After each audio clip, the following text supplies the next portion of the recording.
7 రోజులు పూర్తయినా సరే ఇంటికి తిరిగి రాలేని చిన్నారి జ్ఞానేశ్వరి. అసలు ఏం జరిగిందంటే ఈ నెల 6వ తారీఖున మన కాకినాడ జిల్లా సిహెచ్ అగ్రహారంలో 3 ఏళ్ల చిన్నారి చిట్టి తల్లి జ్ఞానేశ్వరి దట్టమైన అడవుల్లో ఫామేల్ తోటల్లో తప్పిపోయిన విషయం అందరికీ తెలిసిందే. ఈ చిన్నారి చిట్టి తల్లి వెనక ఒక పెంపుడు కుక్క కూడా వెళ్ళింది. ఆ పెంపుడు కుక్క మళ్ళీ 3 రోజులు అయిన తర్వాత ఇంటికి తిరిగి వచ్చింది. అలాగే ఈ చిన్నారి చిట్టి తల్లి కోసం ఎన్నో పోలీసు బృందాలు, SDRF బృందాలు, గవర్నమెంట్ వాళ్ళు, ఊరి వాళ్ళు ఎంతగానో వెతకడం కోసం కష్టపడుతున్నారు. 7 రోజులు గడిచిన తర్వాత కూడా చిన్నారి చిట్టి తల్లి ఇంటికి రాకపోవడంతో కుటుంబం వాళ్ళు, తల్లిదండ్రులు ఎంతగానో నిరాశ పడుతున్నారు. ఇంక ఇవన్నీ తెలుసుకొని ఈ రోజు 7వ రోజు వాళ్ళ ఇంటికి వెళ్ళగానే వాళ్ళ నాన్నగారి బాధను, తన తల్లి ఏడుపులను చూస్తుంటే నాకు నిజంగా కళ్ళల్లో నీళ్లు తిరిగాయి. అలాగే ఈ చిన్నారి కోసం ఇప్పటికీ కూడా రాత్రనక పగలనక వెతకడం కోసం చాలా మంది కష్టపడుతున్నారు. ఈ రోజు వీళ్ళ పెంపుడు కుక్కకి మెడకి ఒక GPRS సిస్టమ్ పెట్టి వదిలారు. ఈ GPRS సిస్టమ్ ద్వారా పాప ఆచూకీ ఏమైనా తెలుస్తుందని ఒక నమ్మకం. పాప తప్పిపోయిన ప్రదేశాలను చూస్తుంటే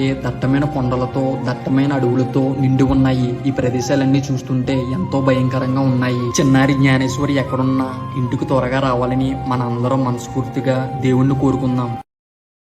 Download ShareChat.